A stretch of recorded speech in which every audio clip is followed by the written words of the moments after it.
तो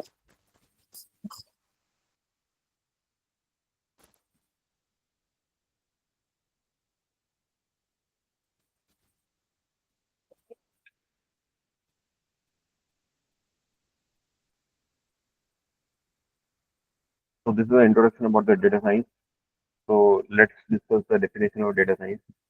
So data science is also known as the data-driven science, an interdisciplinary field about the scientific methods, processes, and systems to extract the knowledge or insight from the data in various forms, either the structured or unstructured form.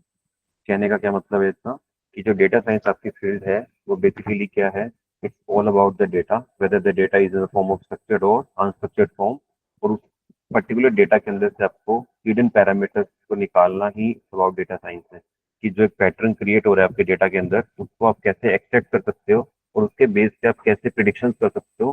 That is all about the data science, and data science is also a interdisciplinary domain. Interdisciplinary domain से देखो मतलब क्या है, यहाँ पे 3 diagrams बने हुए हैं. So what you required as a data scientist, the important thing is to be hacking skill. Hacking skill से मतलब है कि आपको कोई ना कोई प्रोग्रामिंग लैंग्वेज आनी चाहिए. If you are talking about the programming language, so you must be a Python or R programming. R is basically used for the statistical purpose. अगर आपको statistical data को analyze करना है, तो R is a better programming to be choose out. Otherwise, Python is a generic language which is used across the data science domain. कि आप सारे का सारा जो काम है वो Python के अंदर easily कर लेते हो. Just because the Python is very flexible and easy to use language, right? तो कोई ना कोई आपके पास एक प्रोग्रामिंग स्किल्स होनी चाहिए. साथ में आपके पास सेकंड ऑप्शन, सेकंड जो मैंडेटरी थिंग है वो आपको मैथमेटिक्स एंड स्टैट्स की नॉलेज होनी चाहिए. बिकॉज जो आपके पास जो डेटा के अंदर आप पैटर्न निकाल रहे हो उसके लिए आपको कोई ना कोई स्टैटिस्टिक टूल का यूज करना पड़ेगा, स्टैट्स लगानी पड़ेंगी उसके ऊपर. ठीक है, तभी आप उसके ऊपर डेटा को ठीक से एनालाइज कर पाओगे. ठीक है, तो किसी मशीन लर्निंग डोमेन को में अगर आपको किसी मॉडल को ट्रेन करना है तो machine learning is basically mathematics, है ना. तो किसी भी पर्टिकुलर मॉडल को अगर आपको ट्रेनिंग में भेजना है तो उसके पीछे आपका मैथ आपको आना चाहिए. तो you should have a knowledge of math plus stats. The third one is your substantive expertise. Expertise का क्या मतलब है कि जिस पर्टिकुलर डोमेन में आप किसी मॉडल को ट्रेन करते हैं. फॉर एग्जांपल आपके पास हेल्थ केयर का डेटा है and you are want to predict the कि किसी बंदे को हार्ट डिसीज है या नहीं है. ठीक है, फॉर एग्जांपल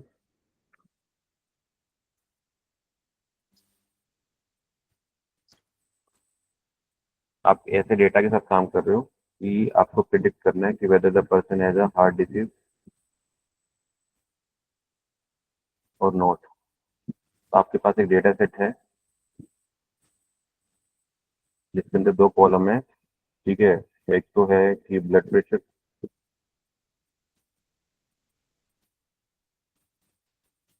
ब्लड प्रेशर कितना है बंदे को, और साथ में उसका शुगर लेवल कितना है. उसके बेस पे आप प्रिडिक्शन कर रहे हो कि डिसीज है या नहीं. ठीक है, फॉर एग्जांपल ब्लड प्रेशर बंदे का 150/80 है, शुगर लेवल उसका 70 है. ठीक है, 130/90 है, ब्लड शुगर उसका 97 है या 94 है, एंड सो ऑन. इसके बेस पे आपने बोला कि उसको हार्ट डिसीज है, दूसरे को बोला नहीं है, फिर आपने बोला है, नहीं है. ये आपने डेटा सेट बनाया अपना. तो डोमेन नॉलेज होने का क्या मतलब है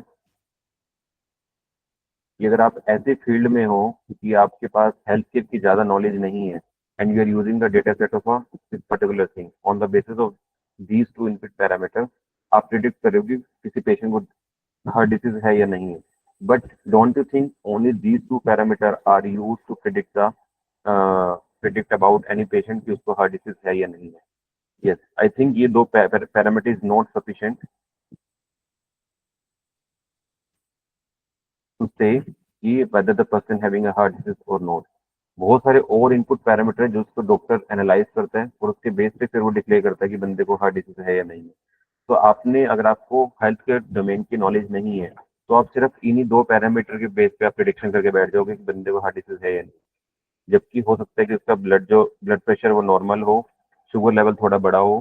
ठीक है, उसके बेस पे आपने बोल दिया कि उसको बंदे को हार्ट डिसीज है.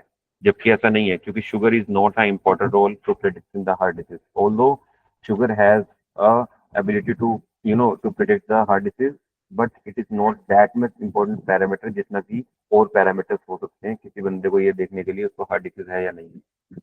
तो कहने का मतलब ये है कि आपके पास, आपने प्रोग्रामिंग स्किल सीख ली, आपको पाइथन आ गई, ठीक है, आपको मैथमेटिक्स अच्छा आता है, आपको स्टैट्स भी आता है, प्लस आपको डोमेन नॉलेज नहीं है, डोमेन नॉलेज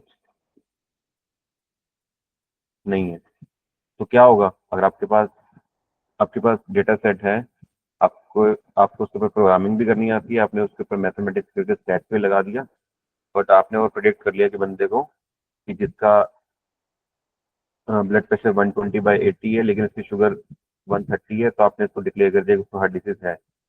लेकिन जनरली उसको हार्ट डिसीज थी नहीं, क्योंकि उसका बीपी नॉर्मल था और जो अदर उसके वाइटल्स थे वो सारे नॉर्मल थे, तो उसको हार्ट डिसीज नहीं थी। लेकिन आपके मॉडल ने प्रेडिक्ट किया कि उसको हार्ट डिसीज थी।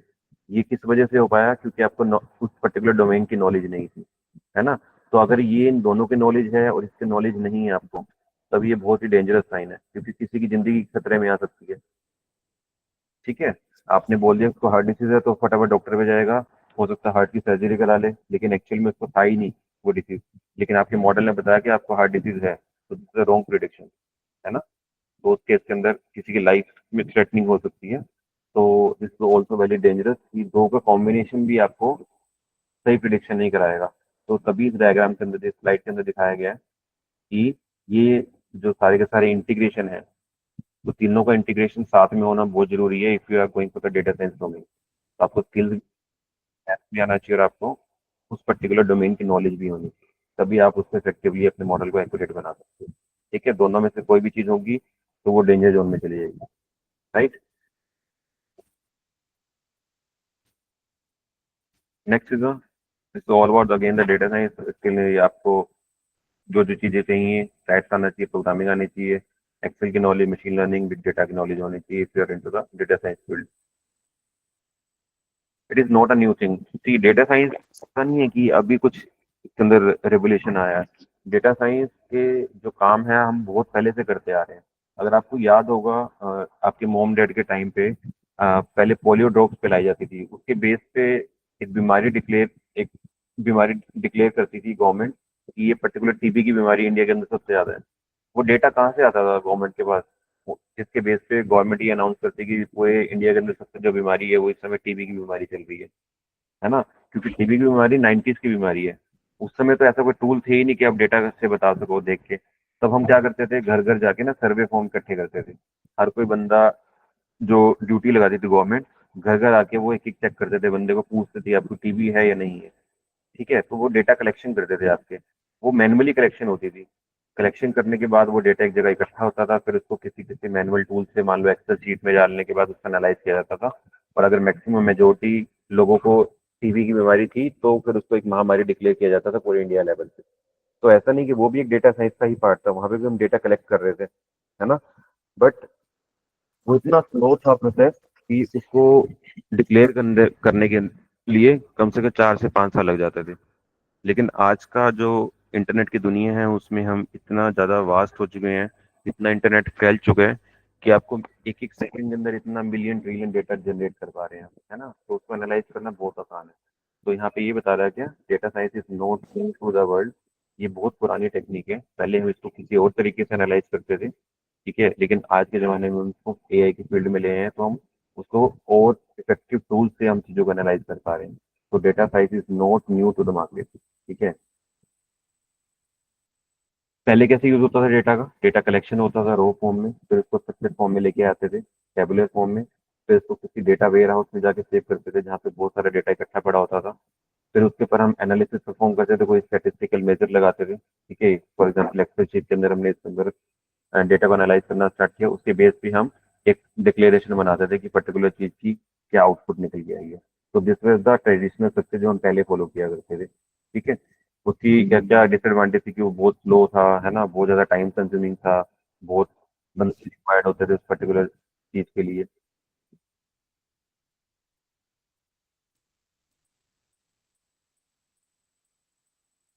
ठीक है। जो पहले डेटा एनालिस्ट का रोल हुआ करता था, वो इस तरह से ऑर्गेनाइज था कि उसको डेटा क्लीनिंग के ऊपर अपना 65% लग जाता था, कि उसने डेटा इकट्ठा तो कर लिया, अब उसको डेटा क्लीन करना है। क्लीन करने के लिए आपको प्रोसेसिंग पावर हाई चाहिए, है ना। पहले के जो कंप्यूटर्स थे या जो प्रोसेसर थे वो बहुत स्लो थे। अगर वो डेटा को 100 रोज का डेटा भी उसको एनालाइज करना पड़ता था तो उसके अंदर भी उसको काफी काफी टाइम लग जाता था। ठीक है, तो 60% जो अपना टाइम था वो ओनली डेटा क्लीनिंग पे लगाता था, क्योंकि डेटा जब तक क्लीन नहीं होगा वो उसके बेस पे डिसीजन नहीं ले सकता। तो इन द ट्रेडिशनल वे कि जो डेटा क्लीनिंग वाला जो पार्ट था उस पर कोई भी डेटा एनालिस्ट अपना 65% अपना टाइम स्पेंड करता था। लेकिन आज के टाइम पे आपके पास ऑनलाइन टूल्स इतने हैं कि आपको सेकंड या मिनट लगते हैं किसी डेटा को एनालाइज करने के लिए। तो टुडेज एरा के अंदर ये चीजें बहुत फास्ट होने लगी। क्लियर। तो ये सब हुआ कैसे, कैसे हो पाया? Due to the revolution of the internet. कि इंटरनेट के आने के बाद इतना सारा रेवोल्यूशन हुआ डेटा की फील्ड के अंदर, इतना डेटा जनरेट होने लगा हमारा कि this is a data source जहाँ से हम डेटा को जनरेट कर पा रहे हैं ड्यू टू द इंटरनेट। अब आपके पास जो डेटा है फेसबुक, ट्विटर, यूट्यूब, इंस्टाग्राम, ठीक है, e commerce website, LinkedIn, Twitter, इन सब से इतना डेटा आ रहा है आपके पास। और वो डेटा ओनली टेक्स्ट के फॉर्म में नहीं है, the data can be in the videos form, in the images form, textual data, log file data. इतना डेटा आपके पास है कि अब आप उसको मैनुअली हैंडल नहीं कर सकते हो। जैसे हम ट्रेडिशनल सिस्टम में एक्सेल में शीट में डेट एक्सेल शीट के अंदर डेटा डाल के उसको एनालाइज कर लेते थे। अब एक्सेल शीट इतना सारा डेटा सपोर्ट नहीं करती, क्योंकि एक्सेल शीट की एक लिमिटेशन है कि इसके अंदर एक लिमिटेड अमाउंट का डेटा सेव हो सकता है। बट आपके पास जब डेटा आ रहा है वो इतना ज्यादा डेटा है कि आप उसे एक्सेल में नहीं एनालाइज कर सकते। राइट। तो that is a huddle into the today scenario. Now in the era of data science, अब हम ट्रेडिशनल चीजों की बात नहीं करते हैं। Now we have a different tools with us जिसके कारण से हम डेटा को इजीली एनालाइज कर पा रहे हैं। लाइक अब आपको डेटा स्टोर करने के लिए कोई हार्डवेयर डिवाइस नहीं चाहिए, है ना। अब आपके पास जो डेटा को एनालाइज करने के लिए आपके पास क्लाउड बेस्ड स्ट्रक्चर है, जहाँ पे आप क्लाउड पे अपने डेटा को स्टोर कर सकते हो।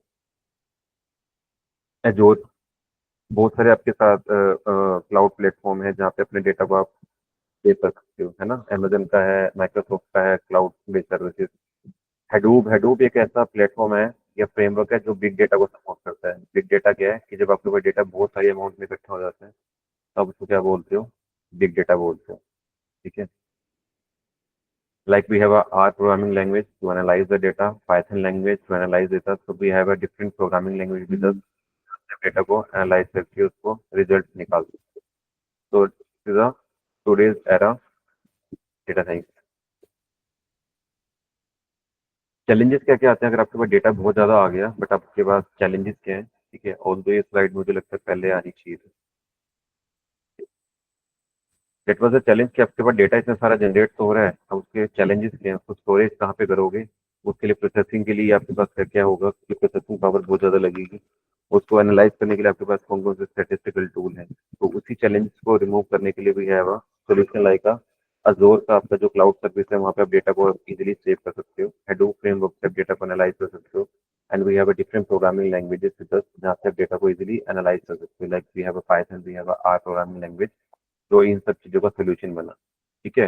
प्रोसेसिंग के लिए आपके पास आज सीपीयूज हैं, जीपीयूज हैं, है ना, जिससे आप डेटा को बहुत इजीली एनालाइज कर सकते हो विद हाई प्रोसेसिंग पावर। तो this is a new era of data science जहाँ पे आपके पास पहले वाले जो डेटा एनालिस्ट का रोल था अब वो बहुत मिनिमाइज हो गया। अब उसको डेटा क्लीनिंग पे ज़्यादा पार्ट ध्यान नहीं देने की जरूरत है। नाउ द डेटा एनल देना डेटा क्लीनिंग वाला जो पार्ट है वो बहुत मिनिमाइज हो गया। 10% पे रह गया। अब उसका जो मेन फोकस है वो आपका मॉडल को ट्रेन करने में और उसकी प्रिडिक्शन करने में है। तो data analyst role is changed on the basis of the today's scenario. We have a in companies we have a business analyst as well as data analyst। दो तरह की पोस्ट होती है, business analyst and data analyst. Business analyst वो होते हैं जो business के ओनली स्ट्रक्चर्ड डेटा के ऊपर काम करते हैं। अगर आपके पास डेटा ओनली स्ट्रक्चर्ड फॉर्म के अंदर है तब वो बिजनेस एनालिस्ट उसको एनालाइज कर सकते हैं इजीली। लेकिन अगर आपके पास जो डेटा है वो अनस्ट्रक्चर्ड फॉर्म के अंदर है, like if you have data unstructured form, तो आपको उसमें डेटा साइंस की जरूरत पड़ेगी, डेटा साइंटिस्ट की जरूरत पड़ेगी। क्योंकि उस अनस्ट्रक्चर्ड डेटा को पहले आपको स्ट्रक्चर्ड में लेके आना पड़ेगा। उसके लिए फिर आपको डेटा इंजीनियर्स रिक्वायर्ड होते हैं, डेटा एनालिस्ट रिक्वायर्ड होते हैं, है ना। तो this is the main difference between business and intelligence and data science. एक हम बिजनेस एनालिस्ट भी बोलते हैं, उसको डेटा एनालिस्ट भी बोलते हैं। तो जो बिजनेस एनालिस्ट होते हैं वो आपके स्ट्रक्चर डेटा के ऊपर काम करते हैं, वेरएज जो आपके डेटा एनालिस्ट होते हैं वो आपके अनस्ट्रक्चर्ड डेटा और स्ट्रक्चर्ड डेटा दोनों के ऊपर काम करते हैं, है ना। आपका जो डेटा एनालिस्ट है उसको प्रोग्रामिंग लैंग्वेज के लिए आपको आर प्रोग्रामिंग का यूज करता है, पाइथन, बहुत सारी प्रोग्रामिंग लैंग्वेज को यूज करके डेटा को एनालाइज करता है। वेरा जो बिजनेस एनालिस्ट होते हैं उनके पास ओनली स्टैटिस्टिकल टूल होते हैं, लाइक पावर बीआई है, टेबलू है, वो सिर्फ उन्हीं के ऊपर रिलेटेड होते हैं, है ना, लेकिन उनको प्रोग्रामिंग की कोई नॉलेज नहीं होती है। तो these are the some of the differences between business and intelligence and data analyst. तो दोनों तरह की जॉब होती हैं कंपनी के अंदर। किस कंपनी को बिजनेस एनालिस्ट चाहिए और कुछ कंपनी को डेटा डेटा एनालिस्ट चाहिए या डेटा साइंटिस्ट चाहिए। Business business analyst only past historical data के ऊपर काम करता है आपका, उसके बीच में से आपके हिडन पैटर्न्स निकाल के वो देता है। लेकिन जो आपका डेटा साइंटिस्ट होता है वो आपकी प्रेडिक्शन करता है, फ्यूचर प्लानिंग के बारे में बताता है कि फ्यूचर में आपके रिजल्ट कैसे रहने वाले हैं।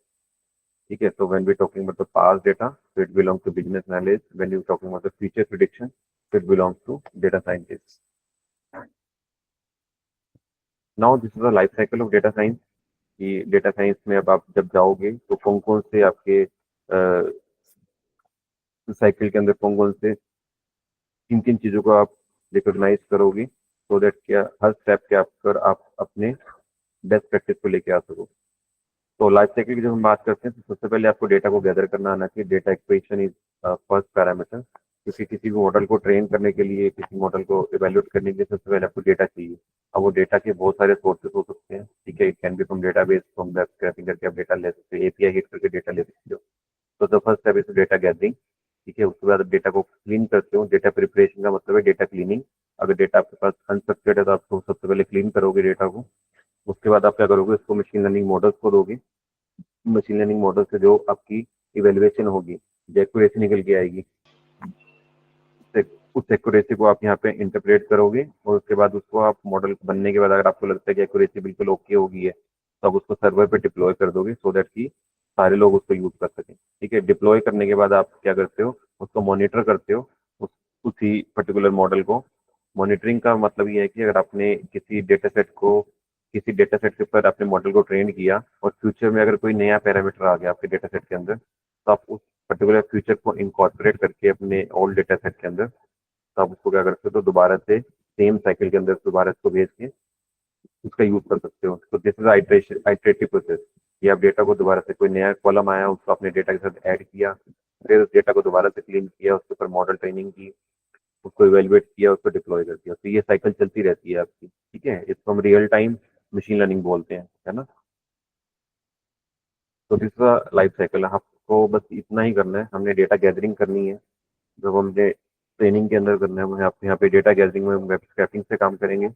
फिर डेटा क्लीनिंग के लिए हम ईडीए का यूज करेंगे यहाँ पे। ठीक है, मशीन लर्निंग मॉडल के लिए हमने 2-3 मॉडल्स पढ़ने हैं अपने और उसको इवेलुएट करना है। जो हमारा ट्रेनिंग प्रोग्राम है वो इन चारों मॉड्यूल्स के आसपास चलेगा। ठीक है, डिप्लॉयमेंट के लिए आप नेक्स्ट लेवल पे पहुंच जाते हो जहाँ पे आपको पाइपलाइन का यूज करके किसी क्लाउड बेस्ड प्लेटफॉर्म पे अपने मॉडल को डिप्लॉय करते हो। ये डिप्लॉयमेंट वाला पार्ट हम बाद में नेक्स्ट ट्रेनिंग में कभी देखेंगे, because it's not time is not allowing to go for deployment phase. तो हम जो ट्रेनिंग में करेंगे वो सिर्फ इतना ही करेंगे। ठीक है,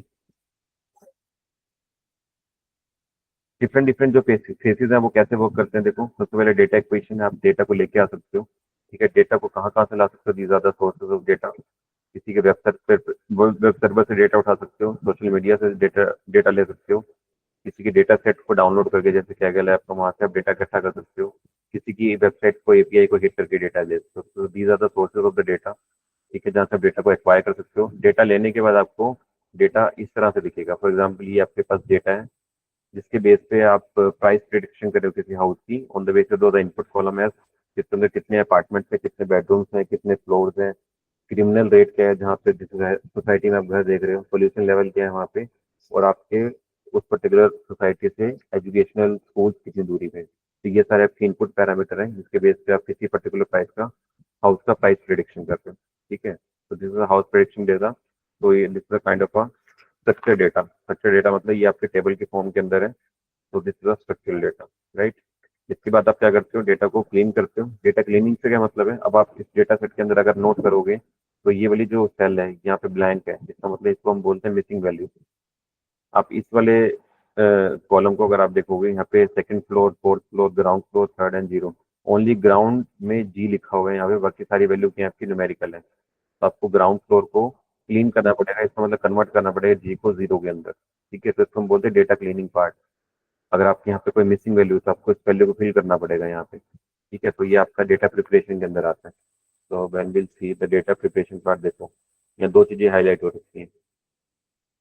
एक तो मिसिंग वैल्यू है यहाँ पे, और ये जो ग्राउंड वाला आपका, ये आपका कैरेक्टर के अंदर है, बाकी सारी टर्म्स आपकी न्यूमेरिकल है। तो आप उसको कन्वर्ट करोगे, ग्राउंड को आप जीरो से सिंबलाइज करोगे, तो इसी को हम बोलते हैं डेटा क्लीनिंग।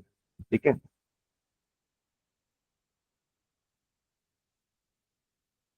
नेक्स्ट आता है आपका मॉडल ट्रेनिंग, कि आप किसी पर्टिकुलर मशीन लर्निंग मॉडल को आप अप्लाई कर रहे हो। F X is your machine learning model, क्योंकि मैथमेटिक्स मॉडल होते हैं।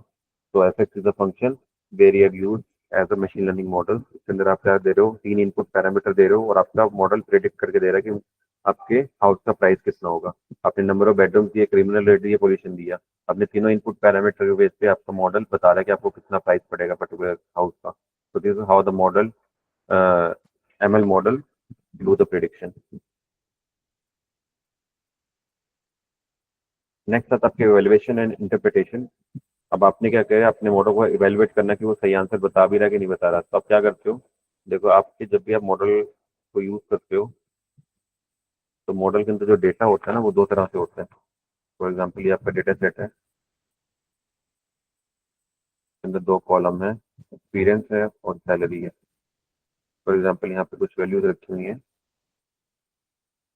तो आप अपने डेटा को स्प्लिट करते हो। सबसे पहले जो आप स्प्लिट करते हो डेटा को, वो ट्रेनिंग और टेस्टिंग के फेस में करते हो। यहाँ से आपने ने क्या किया, स्प्लिट कर दिया। ठीक है, ये जो डेटा होता है वो आपका ट्रेनिंग डेटा होता है, और ये जो डेटा होता है आपका वो टेस्टिंग डेटा होता है। जो ट्रेनिंग डेटा होता है वो 70% आप देते हो, और जो टेस्टिंग डेटा होता है वो आप 30% देते हो। ठीक है, 70% ट्रेनिंग का मतलब है कि आपने अपनी 70% जो डेटा है वो आपने अपने मशीन लर्निंग मॉडल को 70% डेटा फीड करवा दिया। ठीक है, मॉडल ने उसको लर्न कर लिया। मॉडल ने कहा कि ठीक है, आपने जो डेटा मेरे को दिखाया है वो उसको मैंने लर्न कर लिया। फॉर एग्जाम्पल यहाँ पे 5 साल में 30 के ले रहा था बंदा, 6 साल में 40 के ले रहा था, 2 साल का बंदा 15,000 पे ले रहा था। और ये आपके पास इनपुट डेटा था, और आपके पास टेस्टिंग डेटा फॉर एग्जाम्पल है, 4 साल वाला बंदा जो है वो 35,000 पे ले रहा है। ये आपका टेस्टिंग डेटा है, ये आपका ट्रेनिंग डेटा है। अब आपने मॉडल को लर्न करवाया इन सारे पैरामीटर्स के ऊपर, कि 5 साल वाला, 6 साल वाला, 2 साल वाला, इसकी सैलरी याद कर लो कितनी है। 6 वाला 40 लेता है, 5 वाला 30 लेता है, 2 वाला 15 लेता है। आपने मॉडल को दिया, मॉडल ने याद कर लिया। ठीक है, इसका मतलब है कि आपने मॉडल को ट्रेन कर दिया। अब आप मॉडल को टेस्ट करके देखोगे कि हमारा मॉडल सही बना भी है कि नहीं बना। तो टेस्टिंग कैसे करते हैं, आपका जो मॉडल बन गया, ये वाला जो मॉडल है, अब आप इसके ऊपर देते हो अपना टेस्टिंग डेटा देते हो, ये वाला जो डेटा है। तो आप उसको ये इनपुट कराओगे। इसका मतलब है आप उसको बोलोगे कि 4 साल का वाला एक्सपीरियंस वाले बंदे की सैलरी बता कितनी है।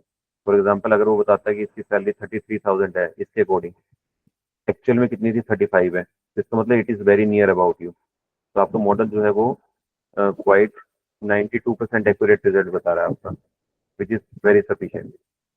ठीक है, तो टेस्टिंग डेटा कब आप यूज करते हो, जब आपको मॉडल को टेस्ट करना होता है कि आपने जो मॉडल बनाया है वो मॉडल सही एक्यूरेसी दे रहा है या नहीं दे रहा।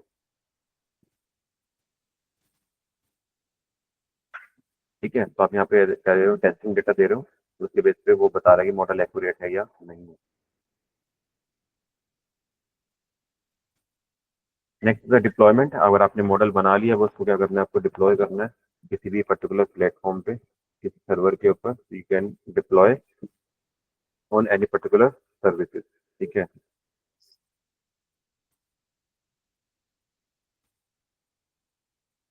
Now operation and optimisation. Operation और ऑप्टिमाइजेशन का मतलब है कि आपके पास कुछ नया, आपके पास ये डेटा सेट था, आपने इस मॉडल को डिप्लॉय कर दिया क्योंकि मॉडल सही बना हुआ था आपका।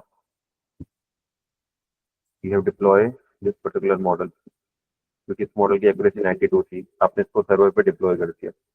ये आपके पास सर्वर में मॉडल चल रहा है एक्यूरेटली। सडनली चलते चलते आपको 1 महीने के बाद एक नया इनपुट कॉलम मिला, जो आपके डेटा सेट के लिए रेलेवेंट था। ठीक है, फॉर एग्जाम्पल एक नया कॉलम मिला सर्टिफिकेशन, कि जो बंदा आ रहा है आपके पास, उसने सर्टिफिकेशन किया हुआ है कि नहीं किया हुआ किसी चीज़ का। फॉर एग्जाम्पल वो बंदा मशीन लर्निंग का तो सर्टिफाइड है, तो इसका मतलब ये है कि जो बंदा 2 साल का एक्सपीरियंस है लेकिन वो सर्टिफाइड है मशीन लर्निंग के अंदर, तो उसको सैलरी हम 15,000 नहीं देंगे, उसको हम 20,000 सैलरी देंगे, क्योंकि उसके पास सर्टिफिकेशन कोर्सेज है, इन दोनों के पास नहीं थे। तो इसका मतलब ये है कि जो कम एक्सपीरियंस वाला बंदा है लेकिन उसके पास सर्टिफिकेशन है, तो उसकी हम सैलरी 15 से 20 कर देंगे। इसका मतलब ये है कि अब मॉडल ने एक नया इनपुट पैरामीटर सीख लिया, ये सर्टिफिकेशन वाला पैरामीटर जैसे ऐड हुआ आपके मॉडल के अंदर, तो जो मॉडल पुराना बना हुआ था जो सिर्फ 2 इनपुट पैरामीटर पे ट्रेंड हुआ था, एक्सपीरियंस और एक्सपीरियंस की बेस पे अब उसके पास एक नया पैरामीटर आ गया सर्टिफिकेशन के नाम से। अब उसके बाद 2 नए इनपुट पैरामीटर आएंगे, पुराने वाला या नए वाला। अब इसके बेस पे मॉडल दोबारा ट्रेंड होगा और दोबारा से वो प्रिडिक्शन करेगा। ठीक है, तो हम इसके अंदर यही बता रहे हैं कि ये आपका ओल्ड मॉडल है, एक नया पैरामीटर और ऐड हो गया। ठीक है, अब इसको जब कॉम्बिनेशन हो तो आप दोबारा से क्या करोगे, एक नया मशीन लर्निंग मॉडल बनाओगे, उसकी दोबारा से फिर क्या करोगे, आप चेक करोगे एक्यूरेसी।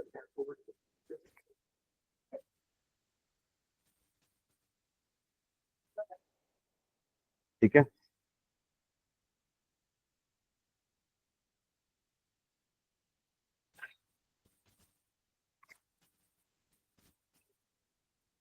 आई होप क्लियर है सबको।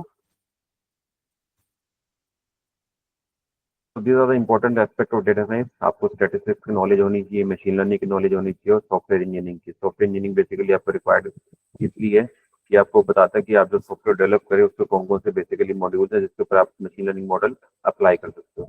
तो you should have a knowledge of statistics, machine learning and the software engineering. So this is a new era of data science, कहाँ पे आज जहाँ से आप डेटा को बहुत बल्क में जनरेट करा रहे हो, है ना। Like we have a different sources जहाँ से आपके पास डेटा डे बाय डे बहुत ज़्यादा जनरेट हो रहा है ना। अगर आप नंबर ऑफ ईमेल्स की बात करो, कंज्यूमर होल्ड्स की बात करो, ठीक है, कितनी वीडियोस हम डेली अपलोड कर रहे हैं, डाउनलोड कर रहे हैं यूट्यूब से, है ना, हम इंस्टाग्राम चला रहे हैं, ट्विटर पे कितने ट्वीट डेली कर रहे हैं, कितने मिनट हम फेसबुक पे स्पेंड कर रहे हैं, किसकी पोस्ट लाइक कर रहे हैं, कमेंट कर रहे हैं। ठीक है, तो ये सारा का सारा क्या है, सोर्सेज ऑफ डेटा। इसका मतलब है कि हम कितना डेटा डेली की डेली जनरेट कर रहे हैं, millions and trillions of data हम डेली की डेली जनरेट कर रहे हैं। We are in this era. तो जब आपके पास डेटा बहुत सारा इकट्ठा हो जाएगा तो आप उसको डेटा नहीं बोलते हो, उसके लिए एक नई टर्म इंट्रोड्यूस होती है, that is a big data. तो big data is that type of data जहाँ पे आपका डेटा बहुत सारा इकट्ठा हो जाता है ना। तो बिग डेटा के बहुत सारे यूज केसेस हैं जहाँ से बिग डेटा को आप यूज कर सकते हो। लाइक सीसीटीवी कैमराज हैं, आपके पास जो कैमरा है आपको 24 घंटे आप उसकी निगरानी में हो। इसका मतलब है कि 24 आवर कैमरा जो है वो डेटा जनरेट कर रहा है ना, वो डेटा कहीं जाके फीड हो रहा है, जिसको आप बार बार देख रहे हो। ठीक है, तो जो स्ट्रीमिंग है कैमरा की, that is also producing some data. Like big big basket है, आपके पास जो ई कॉमर्स की वेबसाइट है, डेली डेली कितनी शॉपिंग हो रही है इसके ऊपर, है ना। तो वो भी आपके पास क्या है कि यूज कैसे बिग डेटा का। स्टॉक मार्केट है, डेली की डेली प्राइसेस स्टॉक मार्केट के, शेयर मार्केट के ऊपर नीचे जा रहे हैं, ग्राफ ऊपर जा रहा है नीचे जा रहा है। तो हर मिनट हर सेकंड का डेटा आप वहाँ पे स्टॉक मार्केट से ले रहे हो। ठीक है, तो these are the some of the sources जहाँ से आप डेटा इकट्ठा कर रहे हैं, that data is in very huge amount, that is why it is called a big data. ठीक है, तो these are the some of the characteristics of big data कि जो डेटा आप जनरेट करा रहे हो उनका रेलेवेंसी होनी चाहिए कि कितने वॉल्यूम, 4 वीज के ऊपर आपका बिग डेटा बिलोंग करता है। 4 वीज कौन कौन से हैं? Volume, velocity, variety and veracity. Volume का मतलब है कितने अमाउंट में आप डेटा प्रोड्यूस कर रहे हो डेली, हम कितना टेराबाइट डेटा या मिलियंस ऑफ डेटा डेली हम प्रोड्यूस कर रहे हैं, है ना, कितने अपने एग्जिस्टिंग रिसोर्सेज से। वेलोसिटी का मतलब है कितनी जल्दी जल्दी डेटा आपका प्रोड्यूस कर रहे हैं हम, हर सेकंड के अंदर आप कितना डेटा, कितनी स्पीडली स्पीडली आप डेटा को जनरेट कर रहे हो, है ना। कितने लोग दुनिया में डेली इंस्टाग्राम फेसबुक ट्विटर चला रहे हैं जो हर सेकंड कोई ना कोई पोस्ट कर रहे हैं, इसका मतलब हर सेकंड के अंदर नया डेटा जनरेट हो रहा है। तो द डेटा की जो इज वेरी हाई, है ना। वेराइटी, कितने वेराइटी का डेटा आपके पास, टेक्सटुअल डेटा, इमेजेस डेटा, है ना, साउंड डेटा, वीडियो डेटा, किसी भी फॉर्म के अंदर डेटा हम कितना जनरेट करें, कितनी वीडियोस अपलोड करें, कितना डेटा डाउनलोड करें टेक्स्ट की फॉर्म में, इमेजेस की फॉर्म में। तो कितने तरह का डेटा हम डेली डेली प्रोड्यूस करें, this is the characteristics of big data. Veracity का मतलब क्या है कि जो डेटा आप जनरेट कर रहे हो उसकी रेलेवेंसी कितनी है, कोई वो फेक डेटा तो नहीं है। क्योंकि डेटा तो मार्केट में ये भी चल रहा है कि किसी ने मोदी मोदी की नाचते हुए की वीडियो डाल रखी है फेसबुक पे या इंस्टाग्राम पे, तो वो रेलेवेंट नहीं है, वो फेक है ना। तो आप उस डेटा से वो डेटा हटा देते हो जो आपका फेक डेटा होता है। तो आप उस डेटा की रेलेवेंसी भी चेकआउट करते हो कि वो डेटा कितना रेलेवेंट है या नहीं है। तो कोई भी डेटा के 4 पैरामीटर हैं, इन 4 पैरामीटर के ऊपर कोई भी डेटा आप पे रिलाय करता है, volume, velocity, variety and veracity. तो 4 V's के अंदर बेसिकली बिग डेटा को क्लासीफाई करते हैं। नाउ अब इतने डेटा को हैंडल करने के लिए आपको क्या चाहिए? कोई प्रोग्रामिंग लैंग्वेज चाहिए।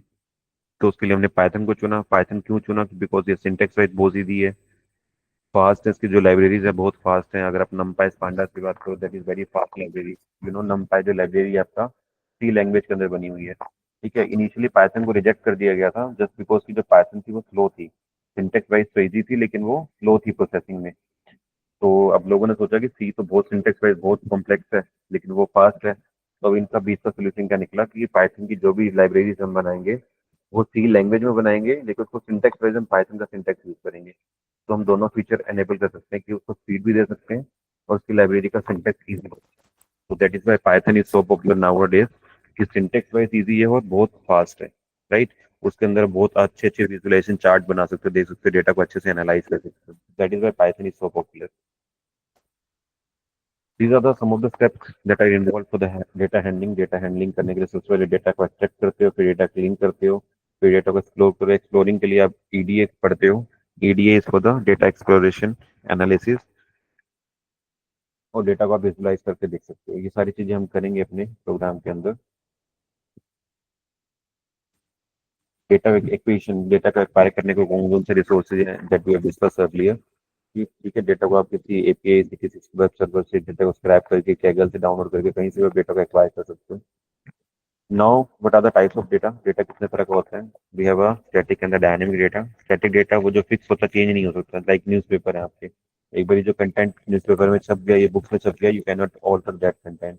बट डायनेमिक डेटा वो डेटा होता है जिसको आप बार बार ही चेंज कर सकते हो। जैसे हर सेकंड आपका फेसबुक से डेटा आ रहा है, हर सेकंड आपका इंस्टाग्राम से डेटा आ रहा है, वो डेटा डायनेमिक है, हमेशा चेंज होकर आ रहा है data.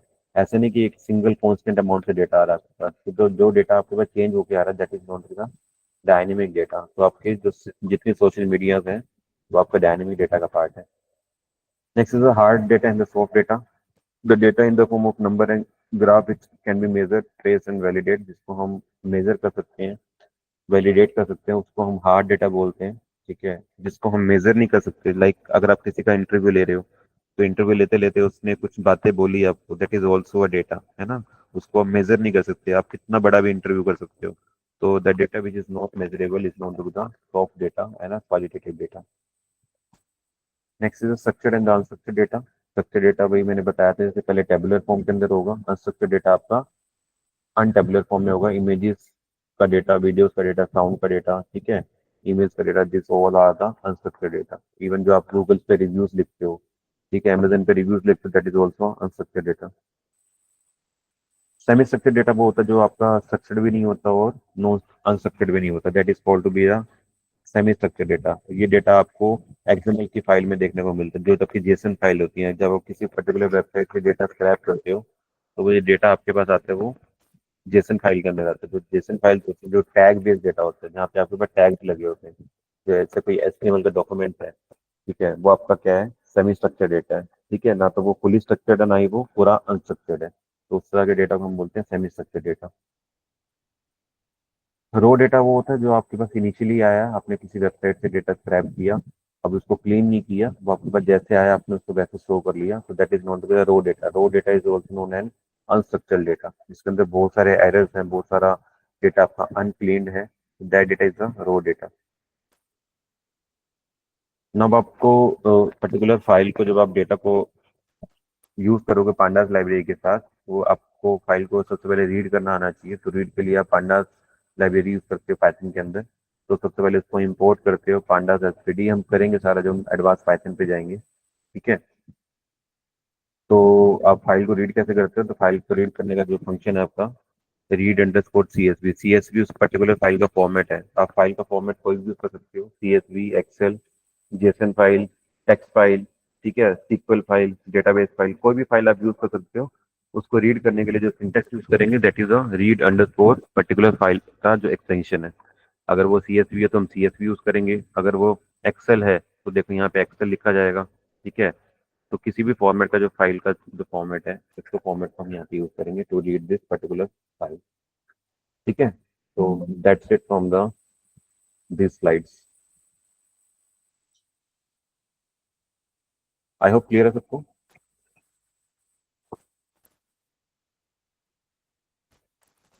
I share this slide on a group.